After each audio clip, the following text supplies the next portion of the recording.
हरे कृष्णा। आज की इस क्लास में सभी भक्तों का स्वागत है। हम कीर्तन से स्टार्ट करेंगे।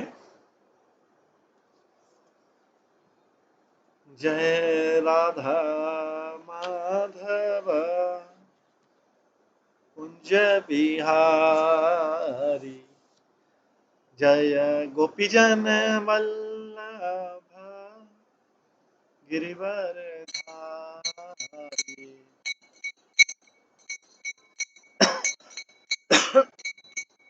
यशोदानंदन ब्रज जन रंजन, यमुना तीरा वनचारी। जय राधा माधव कुंज बिहारी। हरे कृष्णा कृष्णा कृष्णा हरे हरे, हरे राम राम राम हरे हरे। हरे कृष्णा कृष्णा कृष्णा हरे हरे, हरे राम राम राम हरे हरे। हरे कृष्णा कृष्णा कृष्णा हरे हरे, हरे राम राम राम हरे हरे। हरे कृष्णा कृष्णा कृष्णा हरे हरे, हरे राम राम हरे हरे। हरे कृष्णा कृष्णा कृष्णा हरे हरे, हरे राम राम हरे हरे। हरे कृष्णा कृष्णा कृष्णा हरे हरे, राम राम हरे राम राम हरे हरे। हरे कृष्णा कृष्णा कृष्णा हरे हरे, हरे राम राम राम हरे हरे। हरे कृष्णा कृष्णा कृष्णा हरे हरे, हरे राम राम हरे हरे। हरे कृष्णा कृष्णा कृष्णा हरे हरे, हरे राम राम हरे हरे। हरे कृष्णा कृष्णा हरे हरे, हरे राम राम हरे हरे। जय राधा गोविंद राधा गोविंद राधे, जय राधा माधव राधा माधव राधे। जय गौरानिताय जय गौरानिताय, गौरानिताय जय गौरानिताय। जय जय प्रभुपाद प्रभुपाद प्रभुपाद, जय जय प्रभुपाद। निताय गौर हरि बोल, हरि बोल, हरि बोल, निताय गौर हरि।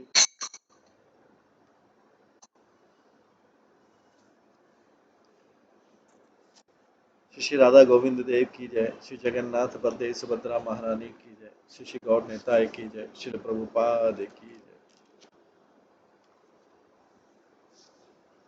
कल हम श्री बृहद भागवत अमृत के पहले भाग से श्रवण कर रहे थे, जिसमें नारद मुनि सर्वश्रेष्ठ भक्तों की तलाश में, उनकी खोज में अलग अलग दिख जाते हैं। प्रयागराज से शुरू करके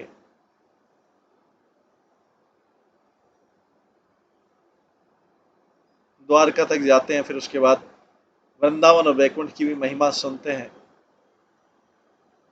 और भगवान से पूछते हैं तो भगवान के कौन सर्वश्रेष्ठ भक्त है। भगवान स्वयं बताते हैं कि वैसे तो सारे भक्त अपने आप में सिद्ध हैं, लेकिन राधा रानी और गोपियों का भाव मेरे लिए श्रेष्ठ। इस प्रकार से पहले भाग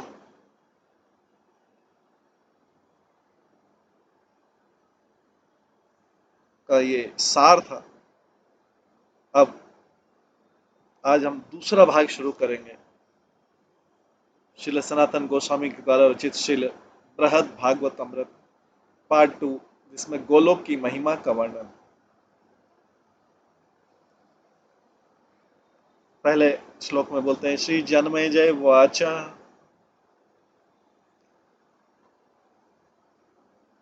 सत्यम सतशास्त्र वर्ग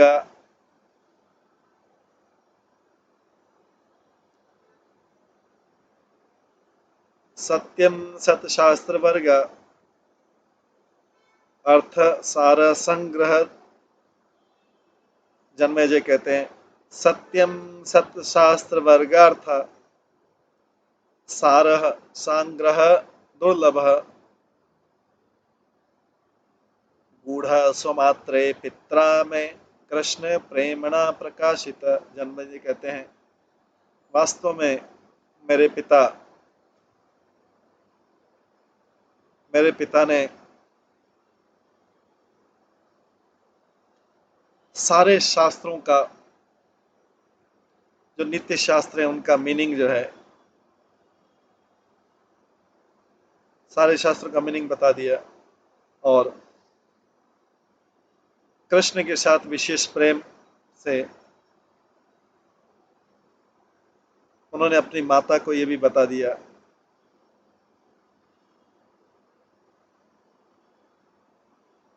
कृष्ण के साथ दिव्य प्रेम रखते उन्होंने अपनी माता को ये गोपनीय सत्य भी बता दिया।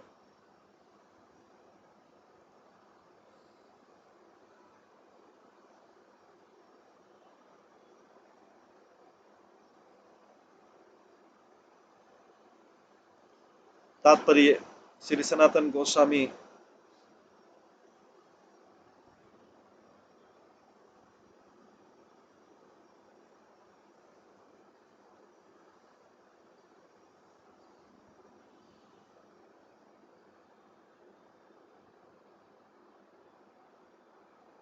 सनातन गोस्वामी अपने तात्पर्य का श्रीमद् बृहद भागवत अमृत का दूसरा भाग बताते हैं, चैतन्य महाप्रभु को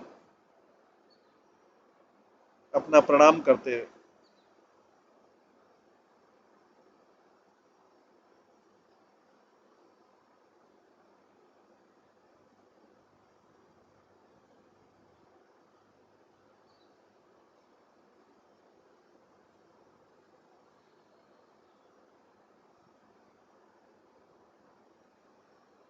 सनातन गोस्वामी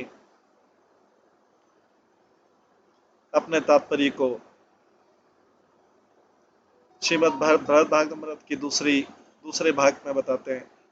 भगवान चैतन्य महाप्रभु को प्रणाम करके श्री सनातन गोस्वामी लिखते हैं, श्री चैतन्य महाप्रभु की रत्न के समान सुंदरता का शरण लेके कोई डल पर्सन, जो मेरे जैसा मूर्ख पर्सन भी है, व्यक्ति भी है, वो भी प्रेरित हो सकता है चैतन्य महाप्रभु के द्वारा और बहुत अद्भुत तरीके से डांस कर सकता है। सनातन गोस्वामी बोल रहे हैं, जो ये श्री बृहद भागवतमृत का सेकंड पार्ट है, ये बताता है, गोलोक की महिमा का वर्णन करता है। गोलोक की महिमा का वर्णन करता है, जहाँ पे शुद्ध भक्त जो हैं,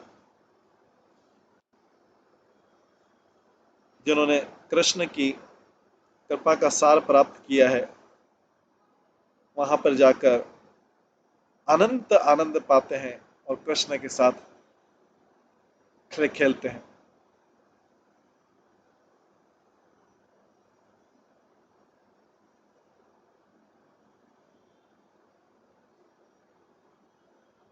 हमें तैयार करते हैं गोलोक की सर्वश्रेष्ठ महिमा का।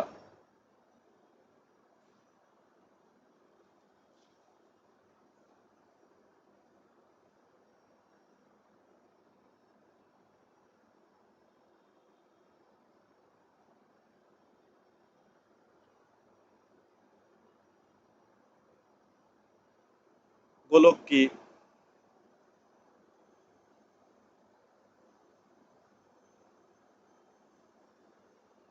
सर्वश्रेष्ठ महिमा का वर्णन करने के लिए हमें तैयार करते हैं, जो कृष्ण का व्यक्तिगत धाम है। तो जो पहले भाग जो हमने कल खत्म किया, उसके जो 7 चैप्टर थे, वो वो हमारे सारे मिसकंसेप्शन, गलत धारणाओं को दूर करने के लिए। अब उत्तरा और उनके पुत्र के बीच में जो वार्तालाप है, उत्तरा और परीक्षित के बीच वार्तालाप है,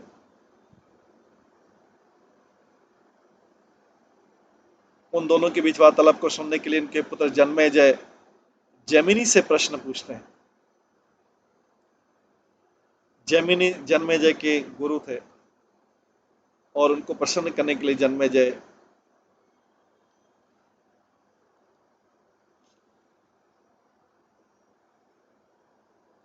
ने जो कुछ भी सुना है उसकी प्रशंसा करते हैं। तो पहले भाग में परीक्षित ने सारी ऊपरी चीजों को छोड़ के अपनी माता को श्रीमद् भागवतम का सार बताया, जो सारे ग्रंथों का सार है।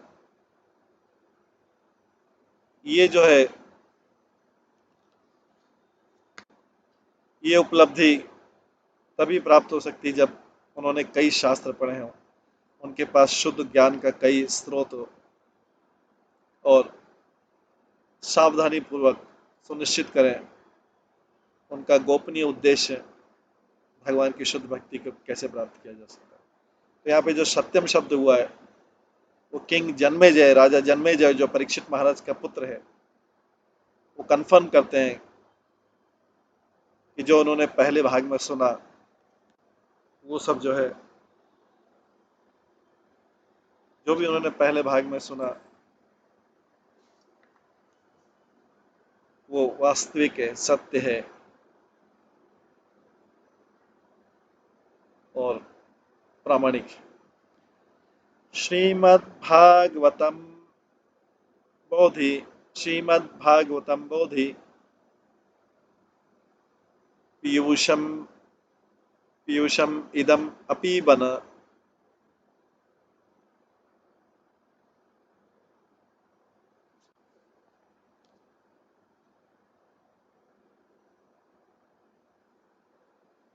श्रीमद्भागवतम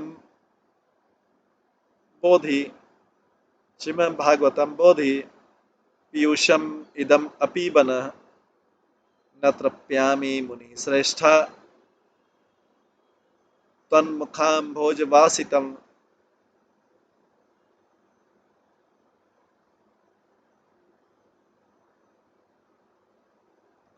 उस मुनियों में श्रेष्ठ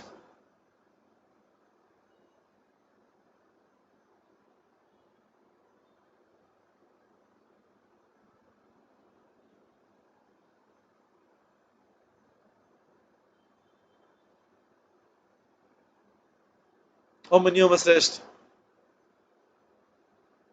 मैं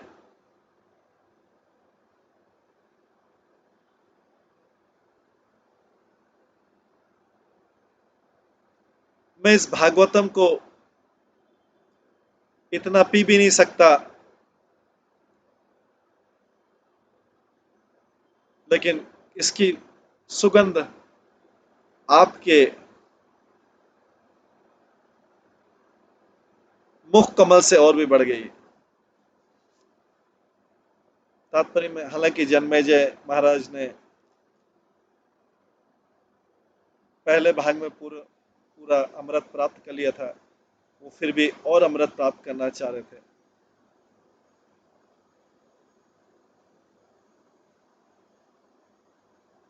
जो भागवतम है और दूसरे जो शास्त्र हैं, ये शुद्ध भक्ति का रहस्य बताते हैं। श्रीमद् भागवतम दूसरे ग्रंथ जो शुद्ध भक्ति का रहस्य बताते हैं, ये श्रीमद् भागवतम, श्रीमत है, मतलब full of beauty and riches, ऐश्वर्य और सुंदरता से पूर्ण।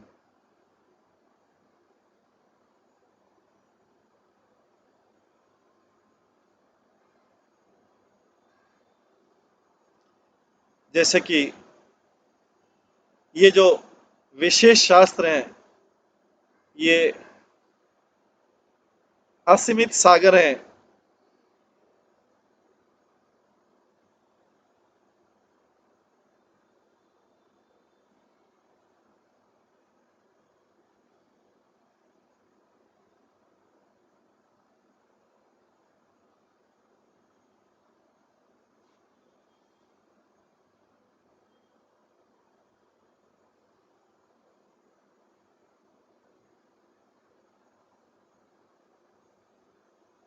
ये जो एक्सेप्शनल अद्भुत साहित्य हैं, ये असीमित सागर हैं।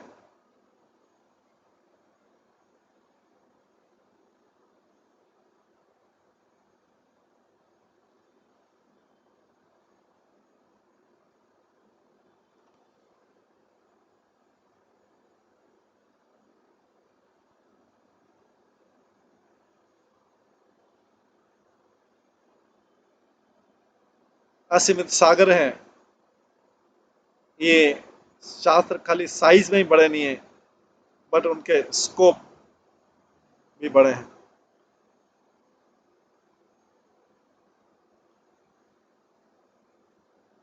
जैसे दूध का सागर सबसे महानतम सागर है, उसी प्रकार से श्रीमद् भागवतम जो है महानतम डिवोशनल स्क्रिप्चर है और अगाध रूप से गहरा है।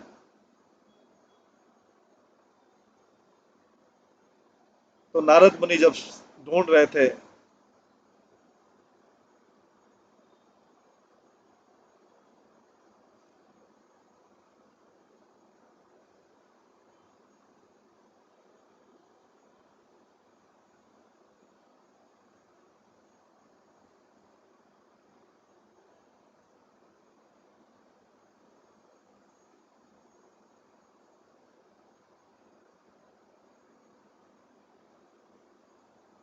नारद की जो खोज थी महानतम विषय के लिए कृष्ण की कृपा के, तो जन्मेजय ने बहुत उत्साह से भागवतम का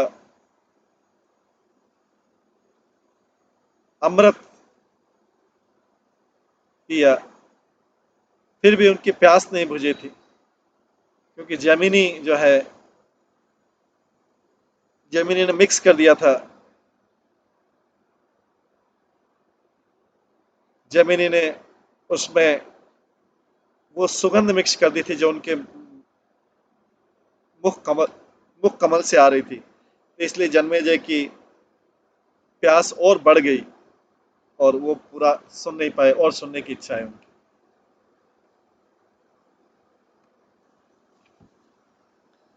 तीसरा टेक्स्ट, तन्माता पुत्रयोर विद्वान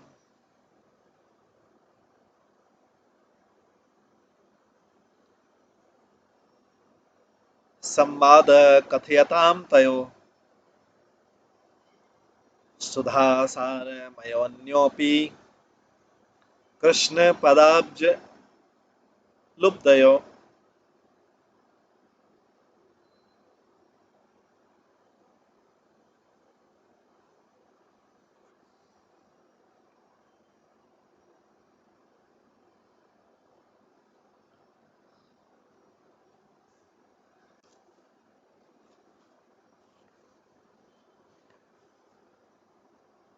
इसलिए हे विद्वान,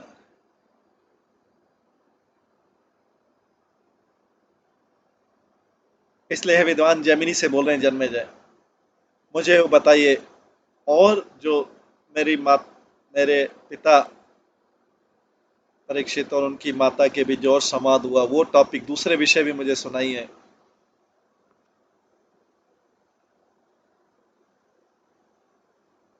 वे दोनों जो कृष्ण के चरण कमलों का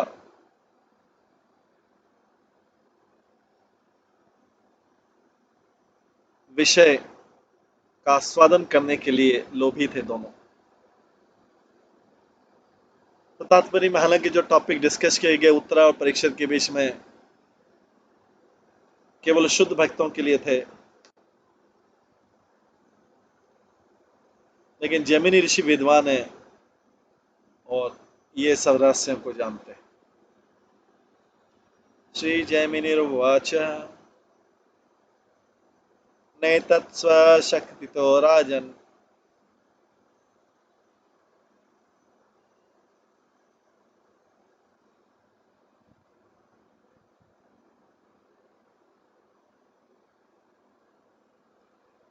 नैतत्स्वशक्तितो राजन्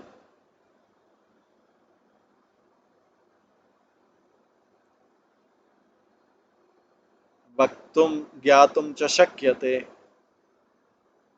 सर्वज्ञानां च दुर्गेयं ब्रह्म अनुभवमपि ब्रह्मानुभविनामपि। जैमिनी कहते हैं,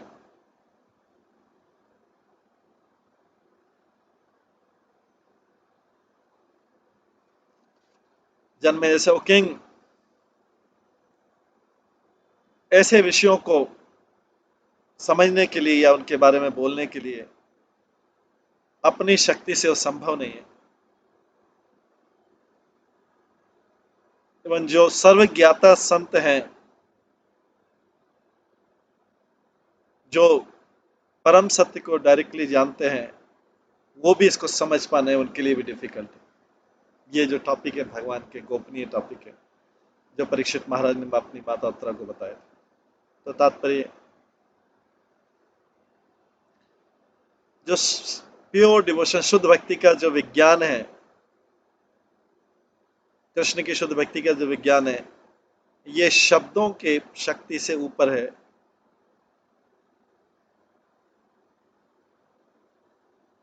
और यह मन के समझ से ऊपर है। बड़े बड़े योगी सिद्धि जो पास्ट प्रेजेंट और फ्यूचर देख सकते हैं, और बड़े बड़े मुक्त आत्माएं जिनके मन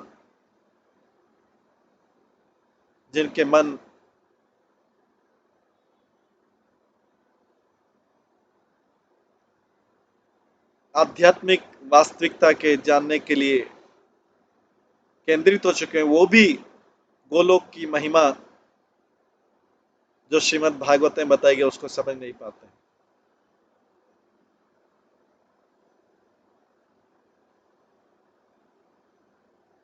तो जो निराकार ब्रह्म की आध्यात्मिक सत्यता है, उससे भी ऊपर है परम सत्यता जो भगवान कृष्ण की और उनके भक्तों के बीच में।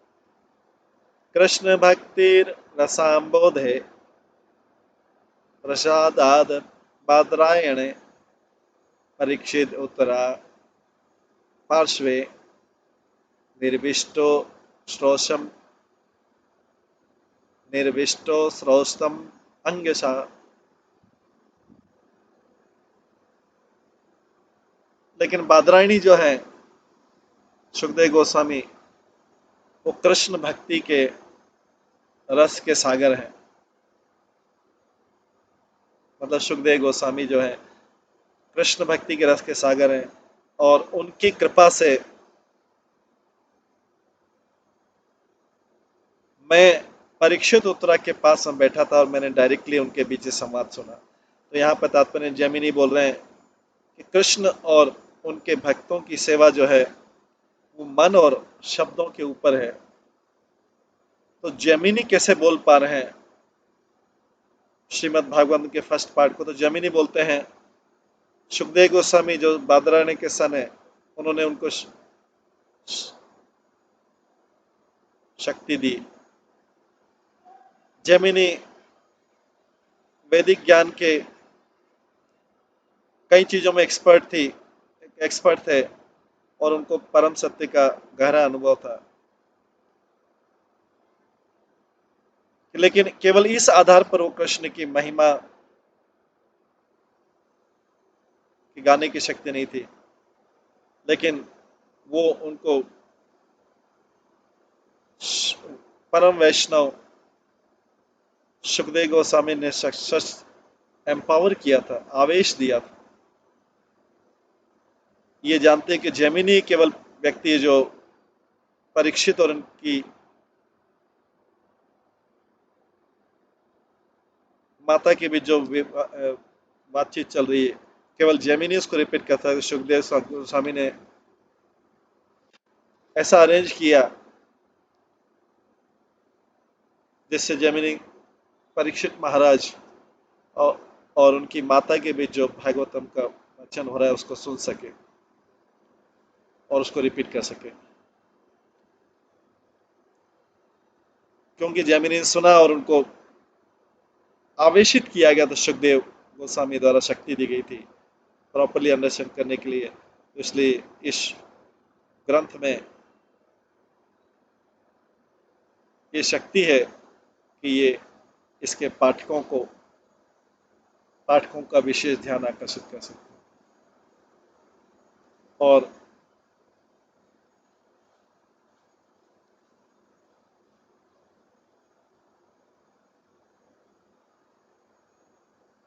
ये महानतम भक्तों के द्वारा,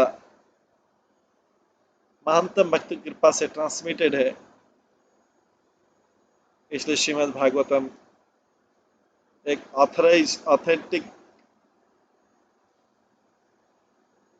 एक प्रामाणिक ग्रंथ है। श्री बृहद भागवतम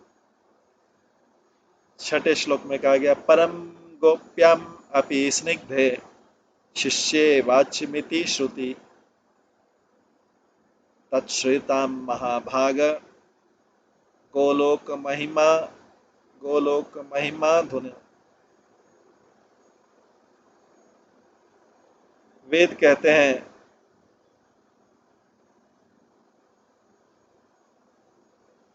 कि जो विश्वास पात्र शिष्य है,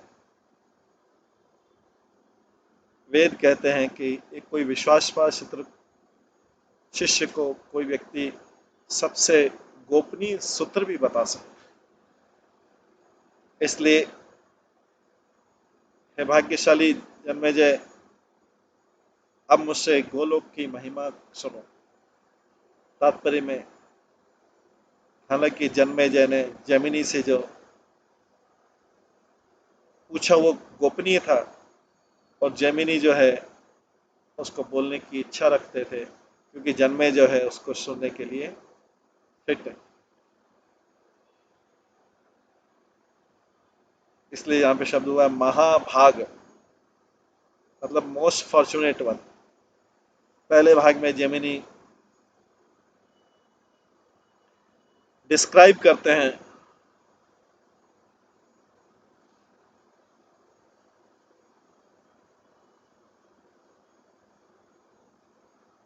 पहले भाग में जैमिनी डिस्क्राइब करते हैं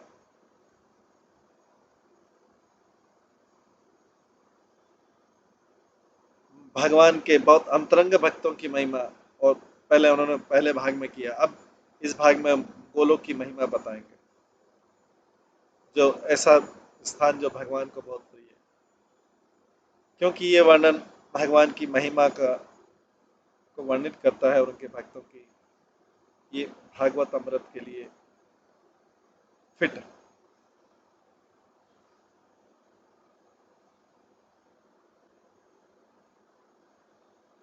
आगे बोला गया है, श्री कृष्ण करुणासार पात्र निर्धार सत कथा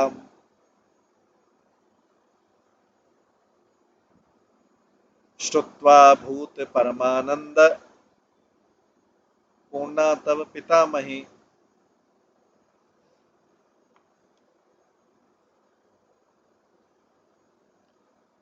आगे बोला गया है, जन्मेजय बोलते हैं कि जब तुम्हारी दादी ने, ग्रैंड मदर ने मतलब उत्तरा ने, जब तुम्हारी दादी ने ये पवित्र वार्तालाप सुना,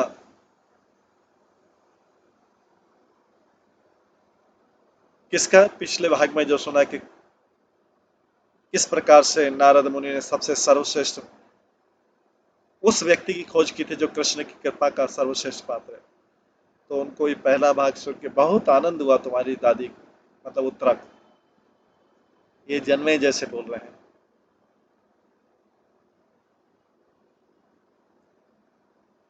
जमिनी ऋषि आगे, तादृक् भक्ति विशेषस्य, तादृक् भक्ति विशेषस्य गोपी कांत पदाब्जयो श्रोतुम फल विशेषम तद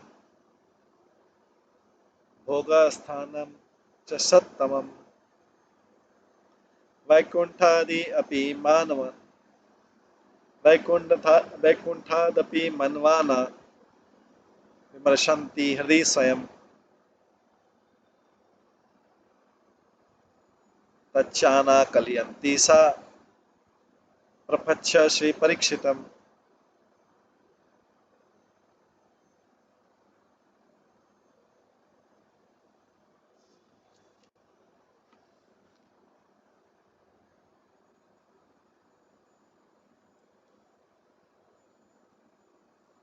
भगवान के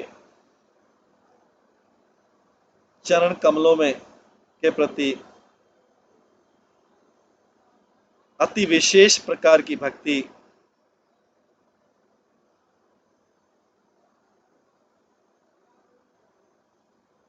गोपियों के प्रेमी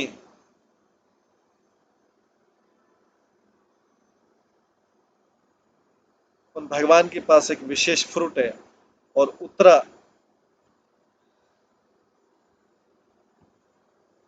भगवान के चरण कमलों के प्रति, वो भगवान जो गोपियों के नाथ हैं, उनके प्रति विशेष भक्ति का विशेष फल है। और उत्तरा जो है उस फल के बारे में सुनने की उत्सुक थी, और उस स्थान का जहां पर ये फल का आनंद प्राप्त किया जाता है, जो स्थान वैकुंठ से भी ऊपर है।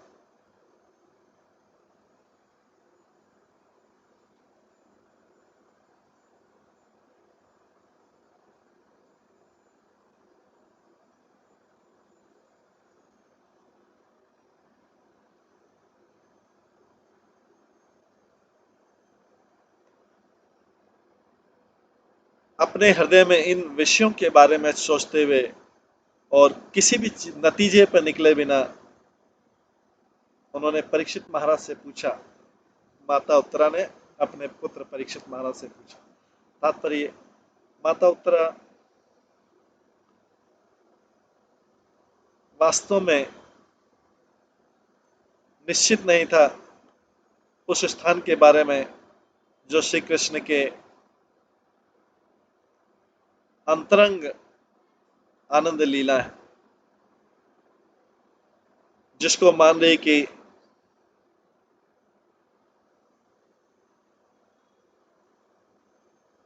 भगवान के वैकुंठ धाम से भी ज्यादा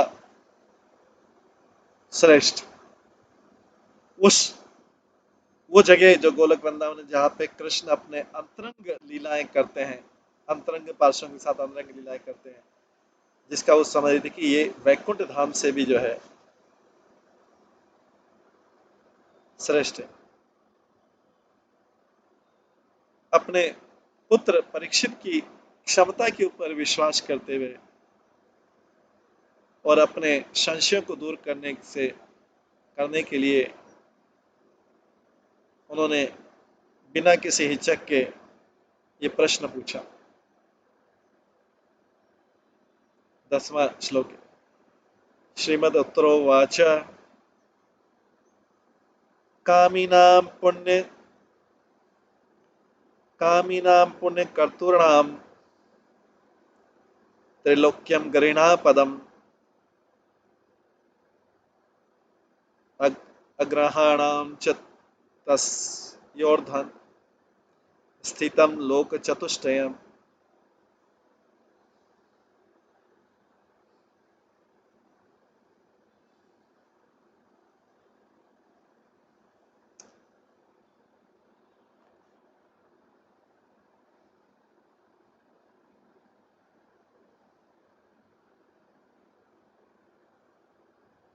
श्रीमती उत्तरा कहती है,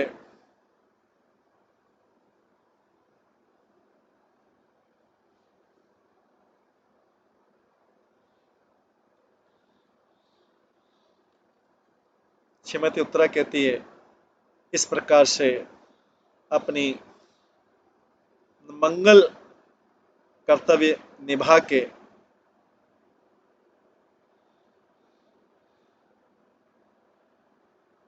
जो ग्रस्त लोग हैं, जिनकी भौतिक इच्छाएं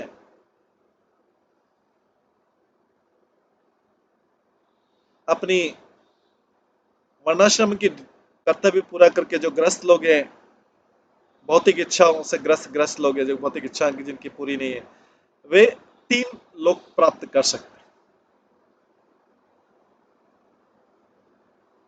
और जो जो लोग जिन्होंने अपना घर त्याग दिया है, उसके ऊपर के 4 लोक भी प्राप्त कर सकते हैं, इसलिए 7 लोक तक मैक्सिमम जा सकते हैं। उत्तरा को कुछ संशय था कि भगवान गोपीनाथ का व्यक्तिगत स्थान कहां पे है। उत्तरा ने बोला, जो अपनी वर्णाश्रम की ड्यूटी करते हैं वो स्वर्ग लोक तक तीन लोक तक जा सकते हैं, और जो ग्रह त्याग देते हैं वो उसके ऊपर के 4 लोक उसके ऊपर के 4 लोकों तक जा सकते हैं। 7 लोक हो गए टोटल, 7 प्लैनेट्स। तो उत्तरा जो थी, उत्तरा के बारे में संशय था कि कृष्ण का गोपीनाथ का स्थान कहाँ पे, पर उन्होंने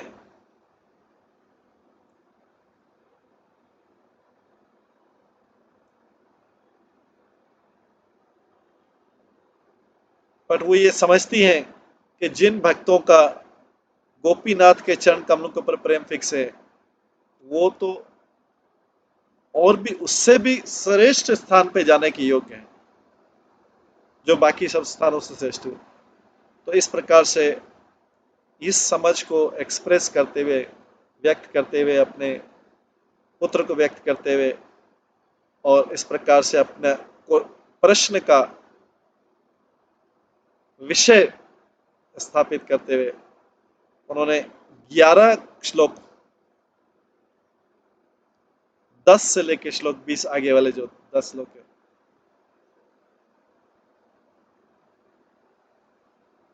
उन्होंने वर्णन किया जो उनको पता था, डिफरेंट ग्रेड के लोगों के लिए, और जो आत्मा उच्च रूप में जाने वाले उनको ऊपर के स्टेप पता थे, लेकिन वो भगवान कृष्ण का स्थान नहीं पता।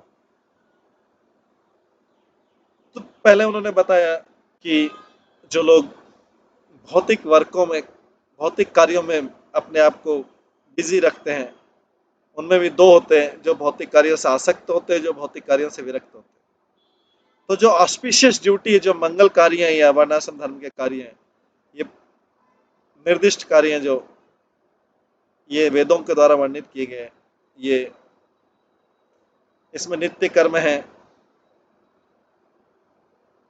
और नैमित्तिक कार्य हैं, रेगुलर काम, नैमित्तिक काम और स्वैच्छिक काम।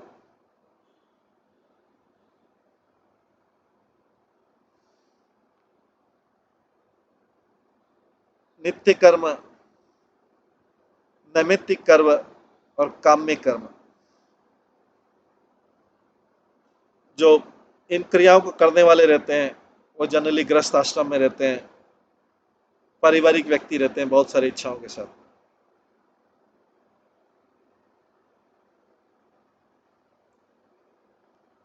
और जो इनका इनका पदवी है, ये जो कार्य करते हैं, जो इस प्रकार से भौतिक कर्मों को एंजॉय करते हैं, वो तीन लोकों में रहते हैं, भूअर, भूर, भूअर और स्वर। भूर, भूअर, स्वर। भूर, भूअर, स्वर।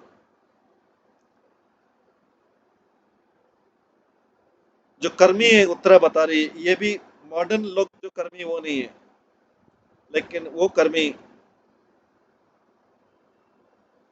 जो अपनी इच्छाएं पूरी करते हैं शुभ कार्य करके, वेदों में जो वर्णित शुभ कार्य करके।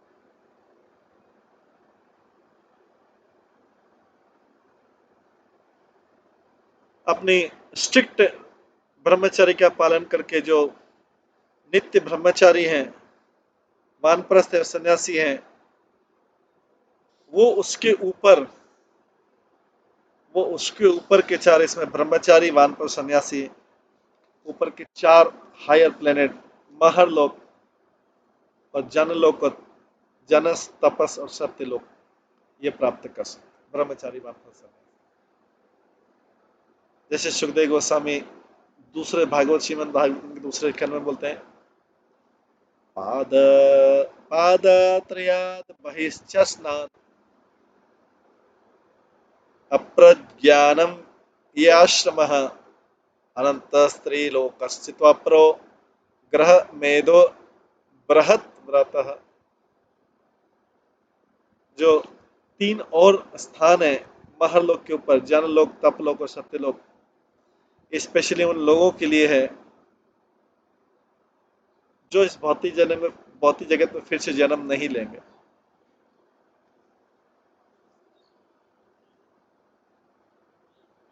दूसरे लोग जो फैमिली लाइफ से अटैच्ड हैं और जो ब्रह्मचर्य का संकल्प नहीं लेते हैं, उनको नीचे के तीनों लोकों में रहना पड़ेगा, भूप और स्वर्ग।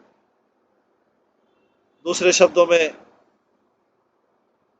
जिन्होंने कभी संतान की संकल्प नहीं करने का संकल्प नहीं लिया है,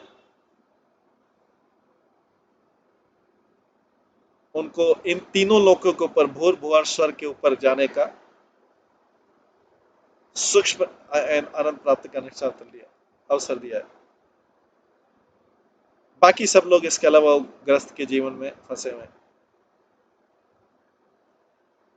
वो ब्रह्मचर्य का संकल्प लिए बिना इस जगत के मैथुन में फंसे हुए हैं।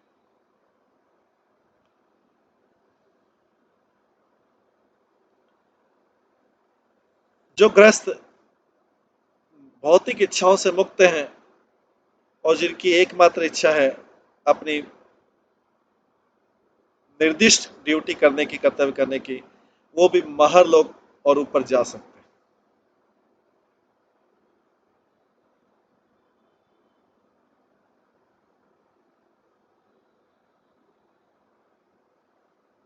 और जो जिनकी चेतना पूरी शुद्ध हो गई, वो उसके ऊपर मोक्ष भी प्राप्त कर सकते हैं।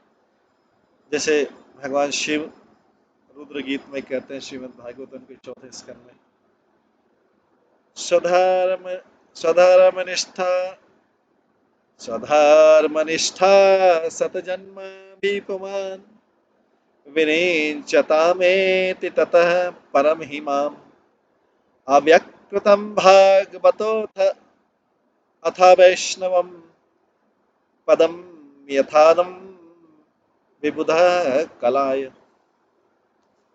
एक व्यक्ति जो अपनी ऑक्यूपेशनल ड्यूटी को प्रॉपरली करता है, 100 जन्म तक वो ब्रह्मा की पोजीशन पे जाता है, ब्रह्मा की पोजीशन प्राप्त कर सकता है। और अगर कोई इससे भी ज्यादा क्वालिफाइड हो जाता है, वो मेरे पास आ सकता है, ये शिव जी बोल रहे हैं। लेकिन जो व्यक्ति डायरेक्टली कृष्ण की भक्ति में है या विष्णु की भक्ति में है, उनकी शुद्ध भक्ति में है, वो अच्छा एकदम सीधे आध्यात्मिक लोकों में जा सकता है। मैं और देवता तो भगवान की भक्ति करके इस जगत के विनाश के बाद ही उधर जा पाते। आगे भोगान्ते मुहुरा वृत्ति में ते सर्वे प्रयांति महरादि गता केचिन मुच्यन्ते ब्रह्मणा सह। बट उन लोगों का जब आनंद खत्म होता है, उन्हें फिर से इस भौतिक जगत में आना पड़ता है। उनमें से केवल कुछ ही हैं जो महर और उसके ऊपर के लोकों में पहुंच गए।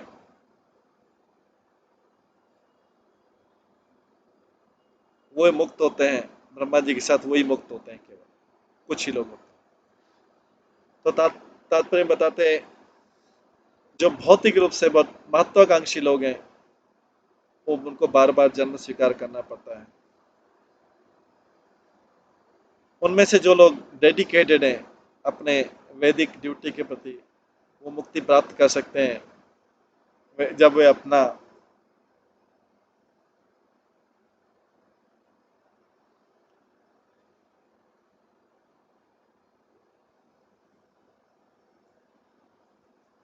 अच्छे कार्य का फल प्राप्त कर लेते हैं।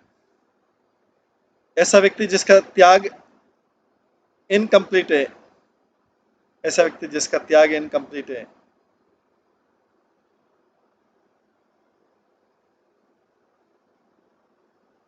उसके लिए धीरे धीरे मोक्ष प्राप्त कैसे कर सकते हैं? पहले महर जन और तप लोक में और सत्य लोक में लंबे समय तक रहकर वहां पे सूक्ष्म आनंद प्राप्त करते हैं। फिर जाके मुक्त होते हैं ब्रह्मा जी के साथ में, जब पूरा ब्रह्मांड खत्म हो जाता है। उपनिषद और वेदों में एक और ग्रेजुअल पाथ बताया गया है, उसको बोलते हैं अर्चिर आदि। इस इस रास्ते पर जो भक्त बनने जाता है, मुक्त होने जा रहा है, यात्रा करता है ऊपर ऊंचों के लोकों में, और हर जगह पे आनंद प्राप्त करता है सूक्ष्म शरीरों में, और फिर अंत में मुक्ति प्राप्त करता है।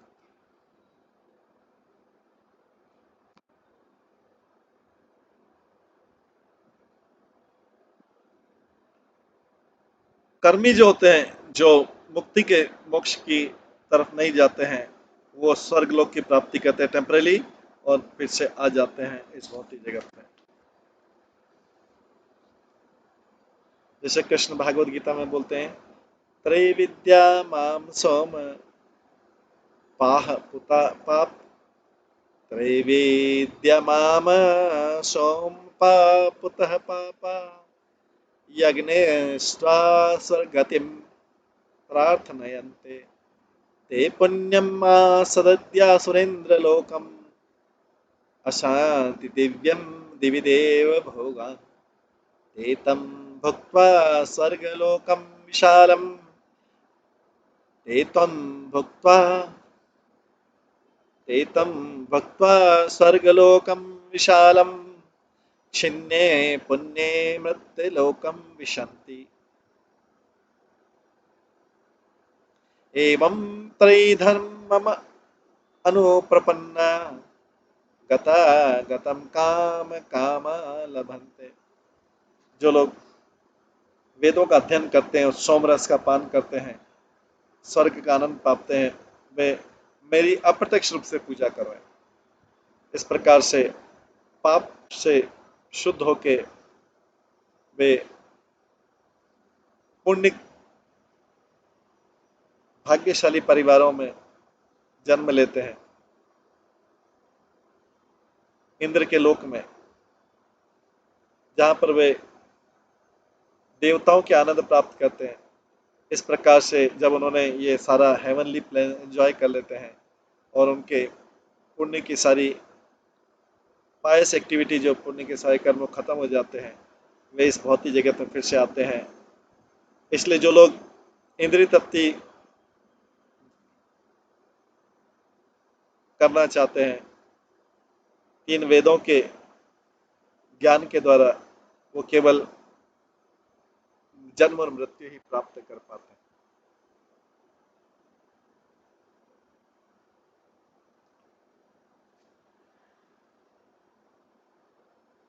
केवल ऊपर के लोक में जाने से व्यक्ति जन्म मृत्यु से नहीं छूट सकता। व्यक्ति को अपनी सारी भौतिक इच्छाओं को खत्म करना पड़ेगा। जैसे कृष्ण भागवत गीता में कहते हैं, आ ब्रह्म भुवन लोका पुनरावर्तिन अर्जुन, आ ब्रह्म भुवन लोका पुनरावर्तिन अर्जुन। ऊपर से लेकर नीचे लोक तक सारे लोग, सारे लोक जो हैं, सारे प्लेनेट से दुख का निवास स्थान है, जन्म मृत्यु के। जो व्यक्ति निस्वार्थ काम में डूबे हुए हैं, वही वही ब्रह्मा के साथ मिलकर मुक्ति प्राप्त कर सकते हैं। ब्राह्मणा साहते सर्वे संप्राप्ते प्रतिष्ठन्ते, प्रयस्यन्ते कृतामानः प्रविशन्ति परम पदम। जो सफल योगी हैं, वो भगवान के परम धाम में जाते हैं ब्रह्मा के साथ में, जब ब्रह्मा की लाइफ खत्म हो जाता है। 12वें में केचित क्रमणे मुच्यन्ते भोगान भुक्त्वा, भोगान भुक्त्वा चिर आदिषु लभन्ते यतः साध्यो मुक्तिम ज्ञान पराहिये। कुछ लोग ऊपर के लोकों में आनंद भोग करते हैं, जैसे अग्नि के क्षेत्र में, और धीरे धीरे अलग अलग स्टेज में मुक्ति प्राप्त करते हैं। और जो तपस्वी हैं, जो आध्यात्मिक ज्ञान में पूरी तरह से डूबे हुए हैं, वे तुरंत मुक्ति प्राप्त कर लेते हैं। तात्पर्य, जो एक्सपर्ट, योग के एक्सपर्ट हैं, दक्ष, वो अर्चिर पद्धति, अर्चिर आदि पद्धति को फॉलो करते हैं। तो पहला जो पदवी है वो अर्ची से, जहाँ अग्नि देव राज्य करते हैं, और अर्चिस के ऊपर है दूसरे जने, जैसे शिशुमार का स्थान है। तो शिशु, जो भागवतम के, श्रीमद् भागवतम के दूसरे स्कंद के दूसरे अध्याय में श्री सुखदेव गोस्वामी अर्चिर पद का, अर्चिराति पथ का मार्ग बताते हैं। वैश्वानरं यति विहायस्य गतः शुशुमन्या ब्रह्मपाथेन शोचिषा विदुता कल्पो अथा हरेर उदास प्रयति चक्रम नृप शेषमारम। ओ किंग, जब कोई योगी आकाश गंगा के ऊपर से जाता है,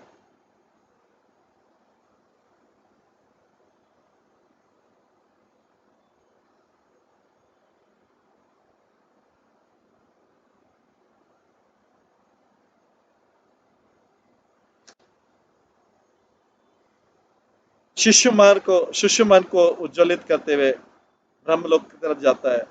पहले वो वैश्वनर जाता है, जो अग्नि का स्थान है, जहाँ पे वो सारे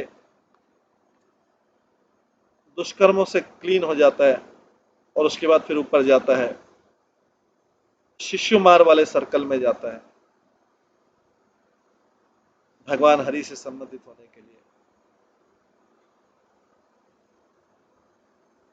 तद्विश्वनाभिं तदविश्वनाभिं त्वतीव्रतया विष्णोर् अनियास ब्रजेन्द्र अन्ये सविराजनेता मनैक नमस्कृतं ब्रह्मविदं उपैति कल्प्येषु यद् विबुधा रमन्ते। जो शिशुमार है ये केंद्र बिंदु है,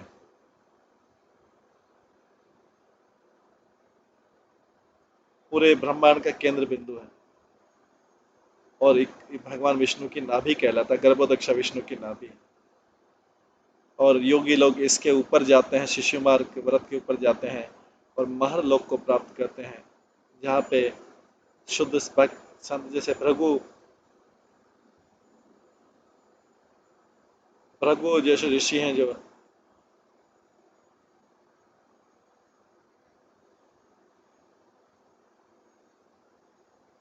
भृगु जो है 430 करोड़ साल का अपना जीवन ये उतना जीते हैं। ये जो लोक है आध्यात्मिक भक्तों के लिए भी पूजनीय है। अथो अनंतस्य मुखान्लेन दंड्यायमनं स नृष्टिका विश्वम् निर्याति सिद्धेश्वरजुष्टदिशन्य यद्वै पराध्यं तदयो परमेष्ठिम्। जब इस ब्रह्मांड का विनाश होता है तो अनंत के मुख से अग्नि निकलती है। जब योगी लोग देखते हैं कि सारे जो नीचे के लोग जल रहे हैं आग में, वो सत्य लोग की तरफ जाते हैं वायुयान से। सत्य लोक में जो है आयु ब्रह्मा जी की आयु है।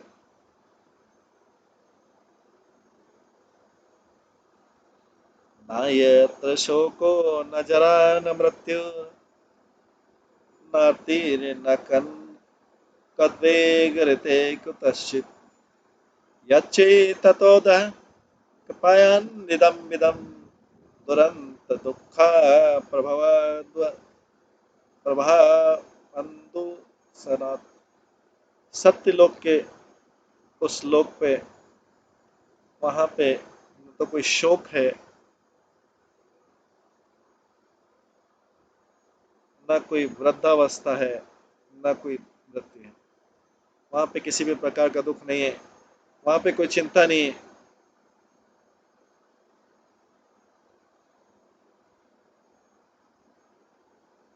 खाली वहां पे एक करुणा होती है उन लोगों के प्रति जिनको भक्ति के बारे में पता नहीं और जो इस भौतिक संसार में कष्ट भोग रहे हैं। ततो विशेषम प्रतिपद्य निर्भयस तेनात्मनापो अनलमूर्ति अत्वरम। ज्योतिर्मयो वायुमुपेत काले वायु आत्मनखम ब्रह्म आत्मलिंगम। सत्य लोक के पहुंचने के बाद में जो भक्त लोग होते हैं,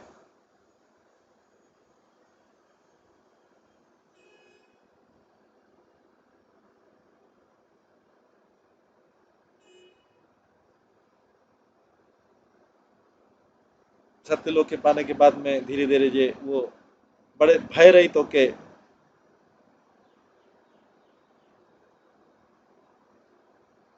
जो सूक्ष्म शरीर पाते हैं, ग्रॉस शरीर जैसा दिखता है एक के बाद एक, अर्थली अर्थली बॉडी से, भू शरीर से जल शरीर में प्रवेश करते हैं, उससे अग्नि शरीर में, उससे ग्लोइंग शरीर में चमकने वाला, उससे वायु वाले शरीर में, जब तक कि वो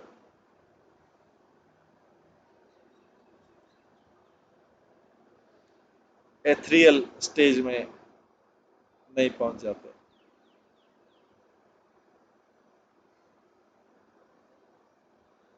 इसके बाद घ्राणेन गंधम रसनेन वैरसम रूपम च दृष्ट्या शाश्वतम त्वचैव श्रोतेन चोपेत्य नभो गुणत्वम प्राणेन चाकुत्लिममुपैति योगी। जो डिवोटी इस प्रकार से आगे करते हुए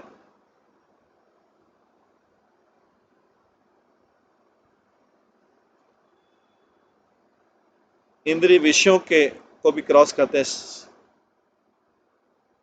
गंध को, स्वाद को, रूप को, स्पर्श को और श्रवण को।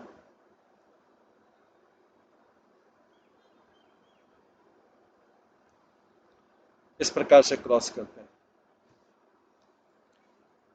भूत सूक्ष्मेन्द्रिय सन्निकर्षणम मनोमयम देवमयम विकर्ण्यम संसादयागत सहतेन यति विज्ञान तत्व गुण सन्निरोधम। जो भक्त लोग हैं इस प्रकार से ग्रॉस और सतर सूक्ष्म और स्थूल सूक्ष्म शरीर को क्रॉस करते हुए अहंकार के जगह में प्रवेश करते हैं।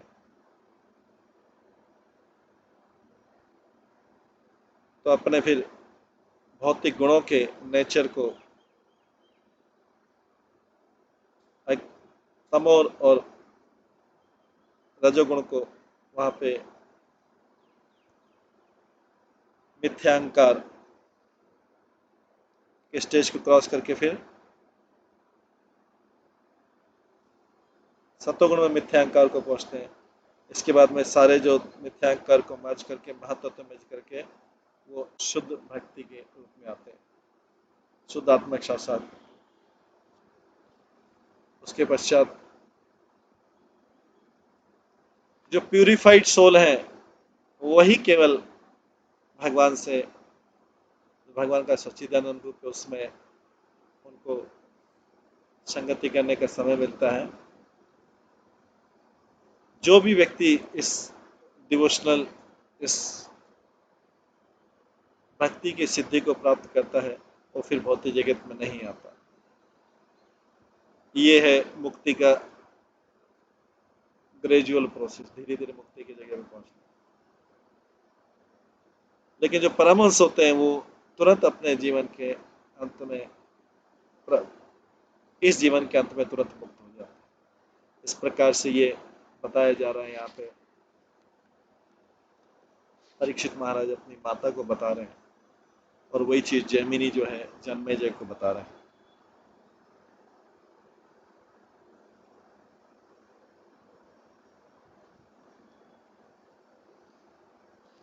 कि किस प्रकार से व्यक्ति सिद्धि प्राप्त कर सकता है। इसके आगे का वर्णन जो है हम कल की क्लास में सुनेंगे। ये पहला चैप्टर था जिसका नाम था वैराग्य। इसके आगे का हम कल की क्लास में श्रवण करेंगे। सभी भक्तों का बहुत बहुत धन्यवाद। सब भक्तों के लिए एक बार हरे कृष्ण महामंत्र का जप करते हैं। हरे कृष्णा कृष्णा कृष्णा हरे हरे, हरे राम राम राम हरे। श्री श्री बृहद भागवत अमृत की जय, श्री प्रभुपाद की जय, श्री सनातन गोस्वामी की जय। हरे कृष्ण।